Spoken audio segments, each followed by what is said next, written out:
ये है अब आपके सामने मॉडर्न पीरियोडिक टेबल। इसमें नंबर ऑफ ग्रुप्स कितने हैं? 18। 1 2 3 4 5 6 7 8 9 10 11 12 13 14 15 16 17 18। इसके अंदर टोटल 18 नंबर ऑफ ग्रुप्स है और 7 पीरियड्स हैं। सी 1 2 3 4 5 6 7 पीरियड्स होंगे और 12 इसके अंदर होंगे number of groups.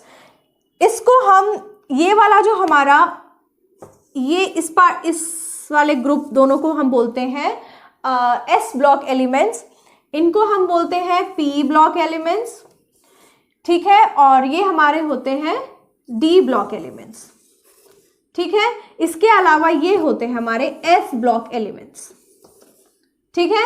S and P block elements को हम रिप्रेजेंटेटिव एलिमेंट्स भी बोलते हैं। डी ब्लॉक एलिमेंट्स को हम ट्रांजिशन एलिमेंट्स बोलते हैं और एफ ब्लॉक एलिमेंट्स को हम बोलते हैं इनर ट्रांजिशन एलिमेंट्स, ठीक है। इसके अलावा हम लोगों को बात करनी है, हम लोगों को जो सिलेबस में पढ़ना है वो है 1 2 13 14 15 16 17 18। आपको यहाँ पे डी ब्लॉक के बारे में नहीं पढ़ना है, एफ ब्लॉक के बारे में नहीं पढ़ना है, ठीक है। तो आपको पढ़ना क्या है? 1 2 13 14 15 16 17 एंड 18। हमारी जो ये टेबल है इसके अंदर मेटल्स भी होते हैं, नॉन मेटल्स भी होते हैं। तो कैसे पता चलेगा कि मेटल्स कहाँ है, नॉन मेटल्स कहाँ है? तो इसलिए एक जिगजैग लाइन दी होती है। देखो ये बोरॉन, सिलिकॉन, आर्सेनिक, जर्मेनियम, ये सब टेलुरियम, पोलोनियम, ये जो है ये सारे इसके जो ये वाले एलिमेंट्स होते हैं, देखो जर्मेनियम, टेलुरियम, आर्सेनिक, पोलोनियम, ये सब है मेटलॉइड्स। क्या है ये? जिगजैग। ये जो लाइन ऐसी दिख रही है आपको, इसको हम बोलते हैं जिगजैग लाइन, इसको हम बोलते हैं जिगजैग लाइन। इसके आसपास के जो एलिमेंट्स होते हैं ये कैसे हैं? ये सारे हैं मेटलॉइड्स। मेटलॉइड्स क्या होते हैं? मेटलॉइड्स होते हैं जो मेटल्स और नॉन मेटल्स दोनों की प्रॉपर्टीज शो करते हैं, ठीक है। तो ये मेटल, ये जो जिगजैग लाइन है इसके उस तरफ वाले जो एलिमेंट्स हैं वो कैसे होंगे? नॉन मेटल्स, ठीक है। और इस जिगजैग लाइन के इस साइड वाले एलिमेंट्स जो होंगे वो कैसे होंगे? मेटल्स। तो आप कह सकते हो कि हमारी मॉडर्न पीरियोडिक टेबल में ज्यादा क्या है? मेटल्स हैं और कम है नॉन मेटल्स। तो अभी हम सबसे पहले सारे के सारे ग्रुप्स की पढ़ेंगे कि वैलेंसी कितनी होती है। अब देखो जितनी वैलेंसी मैंने सब यहाँ पे इसके पहले सारे ग्रुप्स के फर्स्ट एलिमेंट्स लिख दिए हैं। तो जो इनके आपकी वैलेंसी होगी वो थ्रू आउट द ग्रुप रहेगी, ठीक है। पूरे ग्रुप में ऊपर से लेकर नीचे तक जितने एलिमेंट्स आएंगे उनकी वैलेंसी वही सेम रहने वाली है, क्योंकि हमने पढ़ा है कि यहाँ पे पीरियोडिसिटी का जो रूल है वो फॉलो होता है और जो प्रॉपर्टीज हैं वो रिपीट होती हैं, ठीक है। और एक ग्रुप में सारे के सारे जो एलिमेंट्स होते हैं वो सिमिलर प्रॉपर्टीज शो करते हैं। कैसी properties? Chemical and physical properties, ठीक है। तो वैलेंसी सबसे पहले हम बात करेंगे लिथियम की। लिथियम का एटॉमिक नंबर कितना होता है? तो एटॉमिक नंबर होता है इसका 3। बेरिलियम का होता है 4 5 6 7 8 9 एंड 10। तो यहाँ पे मैंने नंबर ऑफ क्या लिख दिए है? नंबर, एटॉमिक नंबर सबका लिख दिया है। एटॉमिक नंबर क्या होता है? नंबर ऑफ प्रोटॉन्स होते हैं। नंबर ऑफ प्रोटॉन्स क्या होता है? कि ये यूनिक नंबर होता है सब एलिमेंट्स में, ये कभी भी चेंज नहीं होता, ठीक है। और ये किसी का सिमिलर भी नहीं हो सकता है, सारे एलिमेंट्स का डिफरेंट होता है, ठीक है। तो वैलेंसी सबसे पहले हम बनाएंगे यहाँ पे एक, ये सबका न्यूक्लियस बना लेंगे। मैंने यहाँ पे और कोई एलिमेंट इसलिए नहीं लिया कि एक ही स्ट्रक्चर में मैं आपको दिखाऊंगी किस तरीके से हम सबकी वैलेंसी निकालेंगे। देखो ये है इसका न्यूक्लियस, ठीक है। ये है कौन सा शेल? हमारा के शेल, ये है के शेल। अब मैं थर्ड से शुरू कर रही हूं तो इसकी कितनी होगी इलेक्ट्रॉनिक कॉन्फ़िगरेशन? तो सब में ही वो चीज रहने वाली है, ठीक है। 2 4 2 5 2 6 2 7 एंड 2 8। तो इनर वाले शेल में तो सब में ही, इनर वाला शेल जो है, जो के शेल है, वो तो कंप्लीट ही है सब में। तो मैं सबसे पहले बना के उसे खत्म कर देती हूँ, ठीक है। अब हमारा आएगा यहाँ पे कौन सा शेल? एल शेल, ठीक है। ये है हमारा एल शेल। सबसे पहले अगर मैं लिथियम की बात करूंगी तो आउटर मोस्ट शेल में कितने इलेक्ट्रॉन्स हैं? ओनली 1 इलेक्ट्रॉन है।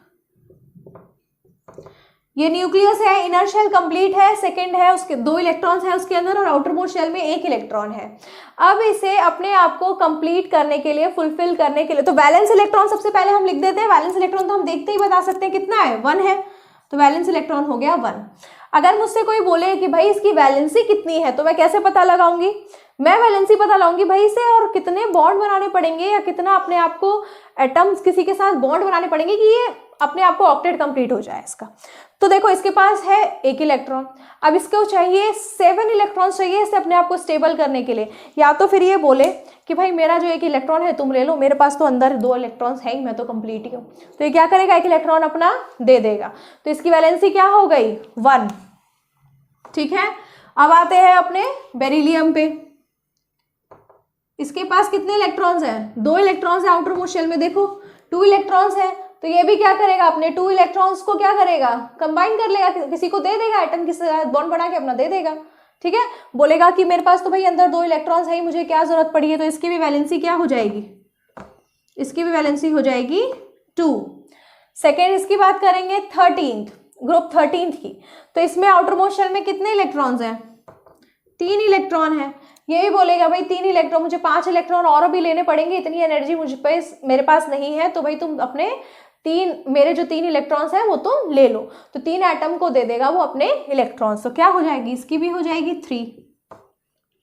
अब कार्बन तो भाई वर्सेटाइल है, इसके बारे में तो सबको पता है, इसकी वैलेंसी है 4, क्योंकि इसके आउटर मोस्ट शेल में कितने इलेक्ट्रॉन्स होते हैं?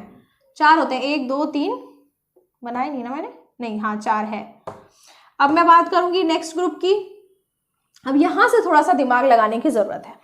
देखो यहाँ पे है मेरे पास ग्रुप 15। ग्रुप 15 में आउटर मोस्ट शेल में कितने इलेक्ट्रॉन्स हैं? 1 इलेक्ट्रॉन और बढ़ गया। अब मेरे पास आउटर मोस्ट शेल में कितने इलेक्ट्रॉन्स हैं? 5। अब देखो इसे अपना ऑक्टेट कंप्लीट करने के लिए क्या करना पड़ेगा? या तो ये 3 इलेक्ट्रॉन किसी से ले ले, या फिर अपने 5 इलेक्ट्रॉन दे दे। भाई अपने 5 इलेक्ट्रॉन कोई क्यों देगा और बोलेगा कि ठीक है ना यार मैं 3 इलेक्ट्रॉन किसी से ले लेता हूं। तो इसके वैलेंस इलेक्ट्रॉन्स कितने हुए? वैलेंस इलेक्ट्रॉन्स कितने हैं इसके पास? 5, क्योंकि इसके आउटर मोस्ट शेल में कितने इलेक्ट्रॉन्स है? 5। तो इसके वैलेंस इलेक्ट्रॉन में कहाँ लिख दूं? इसके वैलेंस इलेक्ट्रॉन यहाँ लिख देती हूँ, मतलब समझ जाओ आप लोग कि इसके वैलेंस इलेक्ट्रॉन्स है 5, बट इसकी वैलेंसी कितनी होगी? 3। क्यों?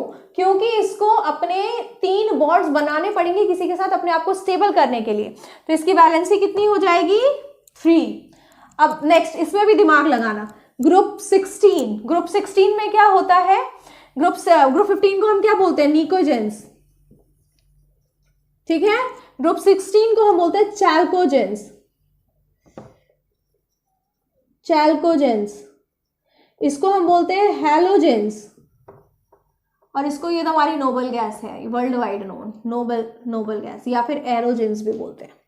ठीक है, तो हम बात करते हैं अपने कौन से ग्रुप की बात कर रहे थे? 16th की। तो आउटर मोस्ट शेल में कितने इलेक्ट्रॉन्स हैं? 6। 1 इलेक्ट्रॉन और बढ़ा दो, 6 इलेक्ट्रॉन्स हैं।